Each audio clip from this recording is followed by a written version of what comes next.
Well, it's me, the MMA Janitor, coming back to give you my predictions on the next UFC Fight Night, Mexico City, Brandon Moreno versus Steve Erceg. I'm going to be picking through the garbage that is this card.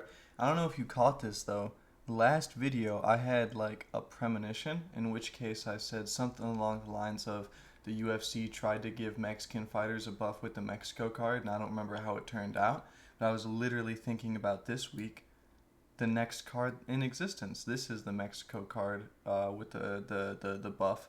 So I guess we're going to see this time how Mexico stacks up to England as far as home field advantage goes. Starting with this first fight, Markel Mederos versus Austin Hubbard. I'm just going to say it. Austin Hubbard sucks. This guy is trash. This guy has not done literally anything of note in his entire career. But also, with that being said, Mederos isn't that far behind him. Now, I will say Austin Hubbard lost to Alex Hernandez, which, like, who loses to Alex Hernandez? Are you kidding me, bro? This is the guy who got humble checked by Donald Cerrone, like, fucking almost 10 years. Jesus, how long ago even was that? That was a long time ago. That was, like, pre-2020. So, yeah, Alex Hernandez sucks. If you're losing to Alex Hernandez, that means you're really, really not good. Mederos, though, he's pretty untested. The only person he fought was Quinones, who, like, I mean, that also doesn't say that much, you know what I mean? But, I don't know, I'm going to go with Mederos here. He's only 9-1 compared to Austin Hubbard's 17-8. Yeah, I don't know, this 155, Austin Hubbard sucks. Moving on, though, next fight, Jamal Emmers versus Gabriel Miranda. Now, this one, actually, this is pretty interesting. Jamal Emmers has lost to, quite literally, every single big-name person that you could think of, other than Corey Sandhagen. He beat Corey Sandhagen. Now, for some reason, I would have sworn to God last week before researching this video that Corey Sandhagen lost his to Aljamain Sterling, like he was undefeated, and he went up against Aljamain Sterling, got backpacked and subbed. I'm wrong. Very, very, very wrong. I don't know how that got Mandela'd into my brain that he was undefeated for a really long time, but he literally wasn't. Jamal Emmers beat him a long time ago on the regional scene. Miranda doesn't have that crazy ass, oh my god, he beat him, but with that being said, Miranda has 17 wins, 17 finishes, 16 of those are submissions. So if grappling gets initiated, more likely than not, you're getting caught up by Miranda. He's subbing you. He's got chokes, arm bars, leg locks. This guy's a monster on the ground. I don't know. He's a pretty heavy dog. Gabriel Miranda is plus 270 to Jamal Emmers is minus 360. But I still think I'm going to go with Gabriel Miranda here. He has, I wouldn't say a better record, but I don't know. I like his submissions more. I like his, even though he's only lost to nobodies instead of losing to big name people, at least he's not losing to literally everybody that I've even vaguely heard of before. But yeah, I don't know. If I'm wrong at all on this card, I could definitely see myself being wrong on the Gabriel Miranda pick. But it's calling to me, you know. Moving on though, this next one, Rafa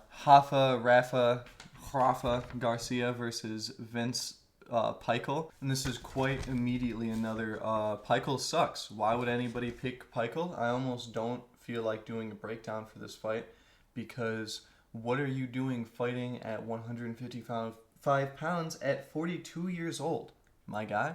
Like, who the fuck are you? And I feel bad for you, because they very, very, very obviously only put you on this card so that Garcia could guaranteed get a win. There's no way that this guy is losing to you. Minus 550 favorite, plus 375 underdog. I don't even have to explain why I'm picking Garcia.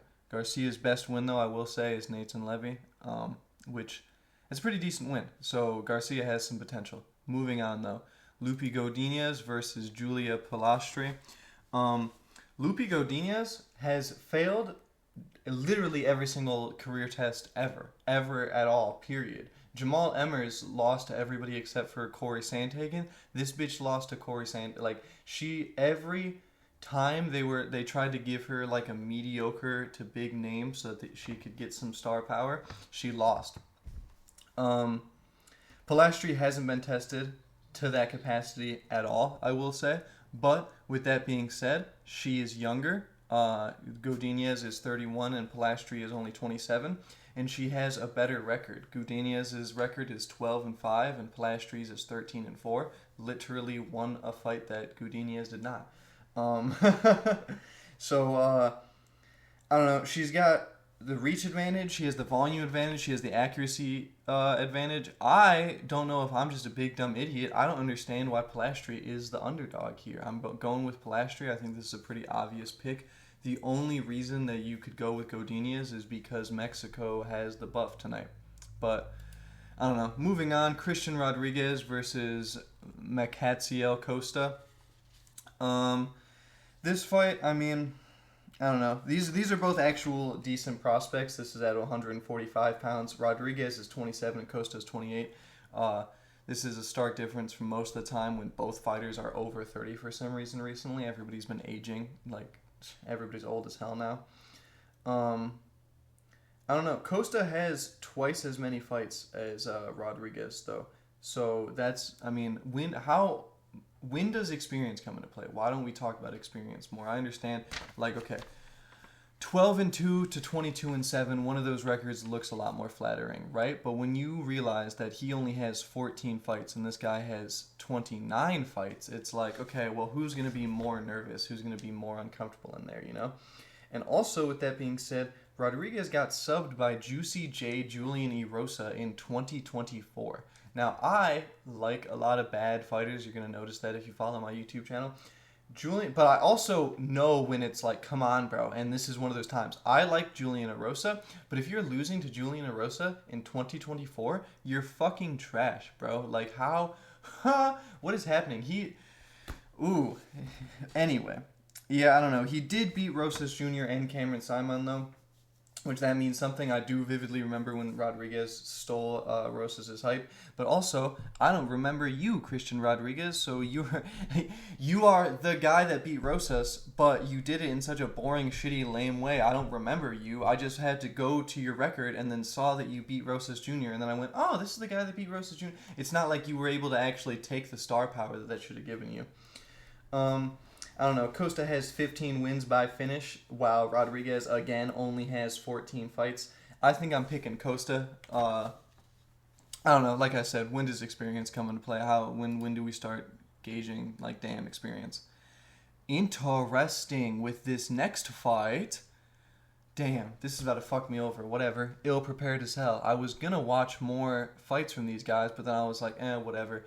I'll just go with Vegas and side with the favorite. But the favorite is not as large of a favorite as it used to be. I'm talking Jose Daniel Medina versus Ateba Gautier. Gautier, whatever the fuck, somebody that you used to know. Gautier, he was a fucking minus 550 underdog when I was doing research. Now he's minus 475. He's going down. People are having less faith in him. Jose Daniel Medina, he has 15 fights compared to Homeboy 7, so another one of those doubling situations. But with that being said, Gautier has almost all finishes. I don't know, Daniel Medina, you seem... Oh, trash, actually. Hang on, never mind. What am I? Yeah, no, whatever. I'll just pick Gautier, and if I'm wrong, I'm wrong. I went with the minus 475 favorite. Sue me, whatever. Moving on, Edgar Chairez versus CJ Vergara. Another case of CJ Vergara sucks. I don't know, they both actually have similar losses. Chairez lost to Joshua Van and Tetsuro Taira, and Vergara lost to Taira, Amabayev, and Timirov. So, I mean, you know, neither of these guys are top of the food chain. These guys are both quite, you know, you always hear there's levels to this, and these guys are under that. These guys show that there's levels to it because they're worse. You know what I mean? I don't know. Something to note, though, Edgar Chairez is literally not UFC caliber, but he sticks around to specifically fight on these Mexico cards. That's the only reason he's here. He lost on the Contender Series, and then won a couple of fights, and then got signed to fight on this is the 5th Mexico representation card that he's been on in a row. So that's literally the entire reason that Chairez has a job. But, yeah, I don't know, I'm going to pick with him. He's younger, he's got reach, He's got the Vegas odds. As shitty as a reason for to go with somebody as that is. I don't know. I'm gonna pick Edgar Chairez for this one. It's the end of the prelims though. Start of the main card. Ronaldo Rodriguez versus Kevin Borjas. Kevin Borjas sucks. This guy started his career. What is this? 5-0, right? Then he loses. Then he goes on a 4-fight win streak, and then he's lost twice in a row. I just said lose twice in a row. But he lost to Alessandro Costa. Who is that? Literally, who is that? Then he lost to Joshua Van, and then he lost to, it doesn't matter who he lost to, the third fight. Meanwhile, this other fellow, this Ronaldo Rodriguez, only has 2 losses, and he is currently on a goddamn, what is this, 7-fight win streak? 2, 4, 7? Yeah. Currently on a 7-fight winning streak, also lost on the Contender Series. Isn't that interesting? Why is the theme of this card people who weren't quite good enough to get a contract off the Contender Series? That's funny. But yeah, I don't know. Borjas sucks. Rodriguez beat Ode Osborne. Probably picking Rodriguez just because he has a slightly better win and he's not on a 2-fight losing streak right now. So goodbye, Kevin. You're probably getting cut after this fight. Moving on. David Martinez versus Simon Oliveira.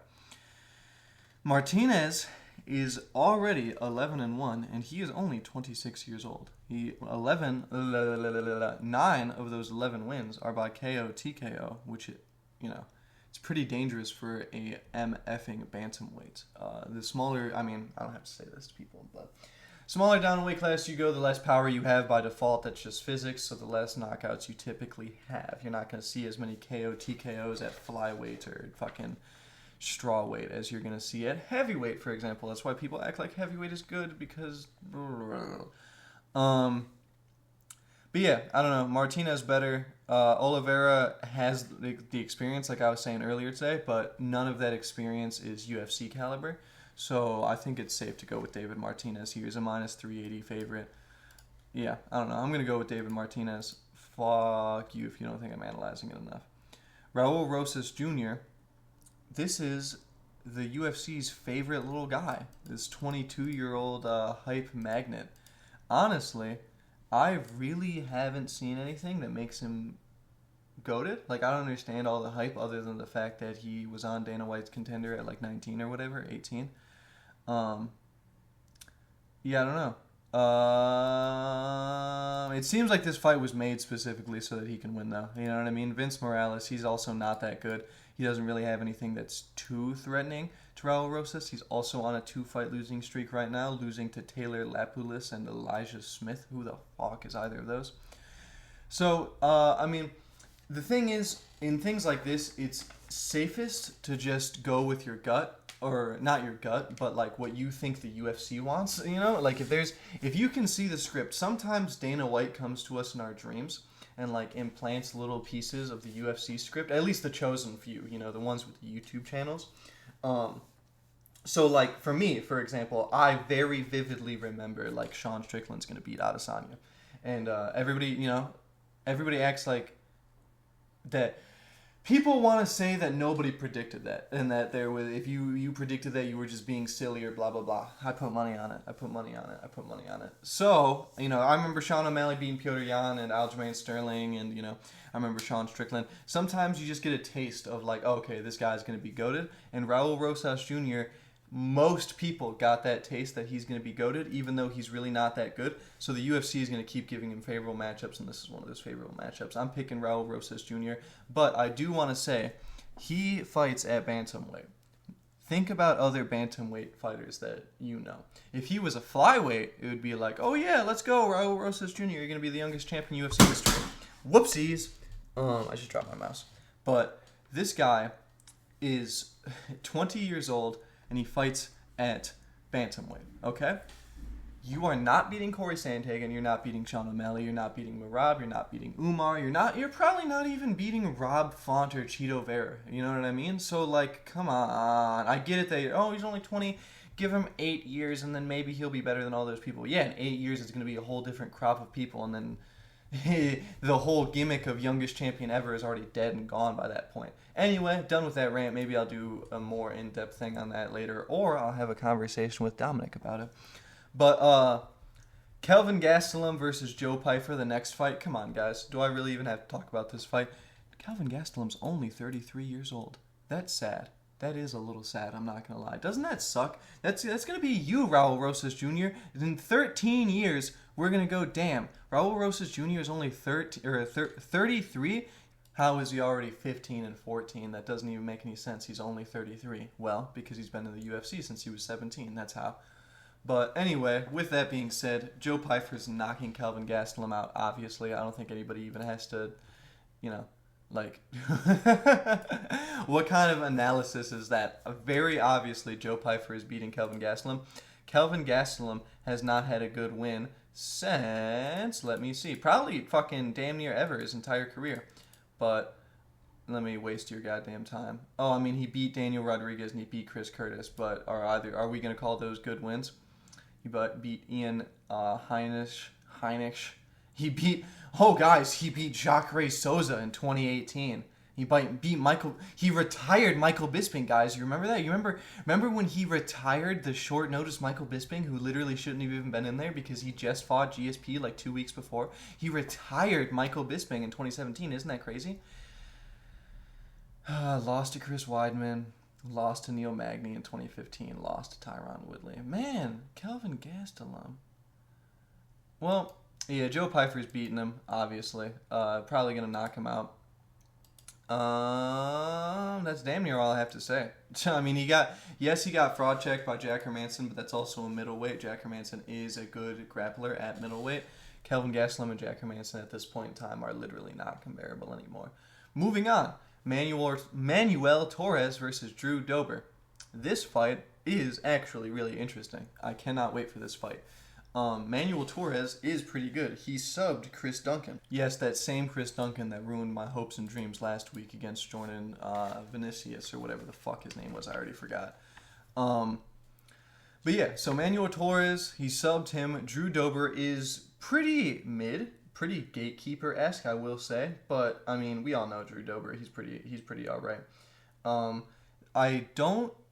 The data on how good Drew Dober is against Mexicans or how much he hates Latinos is a little inconclusive. We all know he hates black people when he's matched up against a certain race of people. He just fights a little bit harder, But I don't think Torres is going to bring that out in Drew Dober. But with that being said, Dober needs a win really, really, really bad. He's on a 2-fight skid. He hasn't won in quite a little while. With that being said, though, Manuel Torres got knocked out by Bahamondes. But I really think that that's going to end up being a, wow, fucking Ignacio Bahamondes is really, really good, rather than Manuel Torres isn't that good. Drew Dober's also 36 years old, so he's officially getting over the hump. I don't know. I'm probably going to pick Manuel Torres. Manuel Torres, maybe even by sub, honestly, but I don't know. Definitely Manuel Torres. I don't know. I'm not 100% sure on the way of victory. Moving on, though, main event of the evening. Fucking Brandon Moreno versus Steve Erceg. Now, you know what I think is going to happen in this main event? I think we're all going to realize that Steve Erceg was never really that good. Brandon Moreno is 100% certified the second best in this division. He keeps beating Kai Kara France, beat fucking Royval, beat fucking everybody. He literally beats... Oh no, he lost to Royval. I'm retarded. Beat Albazi, beat Figueiredo, beat Kai Kara France. Really just beats everybody, Oh, okay, that's what it is. He did beat Brandon Royval, but this most recent time he lost. Anyway, I think Steve Erceg really just got rushed into the Pantoja title shot just for whatever, and then he put up a fight against him, so people keep acting like he's good. But I remember the narrative going into that title fight, okay? I remember, like, oh, who's this guy? Man, he knocked out Matt Schnell. Are you serious? We're getting title shots off knocking out Matt Schnell now? Yeah, I remember that, okay? You beat Alessandro Costa and Matt Schnell. Come on, get out of here, Steve Erceg, okay? Also, he got chinned by Kai Kara France, and we all know the best basis to do predictions off of is MMA math. And MMA math says that Brandon Moreno beat Kai Kara France, and Kai Kara France beat Steve Erceg. So 100 out of 100 times, everybody knows without exception, MMA math is right, and that's what I'm going to use to do or make my prediction. Mexico card buff plus Moreno needs a 7th title shot plus Steve Erceg kind of not that good. All equals. I think Moreno's probably going to get the knockout. KO, TKO. I could see some body shots coming in. Moreno's a dog. I feel like people forget every time Moreno goes to fight. He's not like this technical god or something like that. He's a fucking dog that gets in there, goes to war for 5 rounds, and then goes home and builds his fucking Lego sets, okay? He might look all autistic and sweet and kind of like, what's that guy's name from fucking McLovin? Kind of looks like a Mexican McLovin, I get that, right? But when he gets in there, bro, that second Kai Kara France fight, Kai Kara France was beating his ass, and then he just, pow!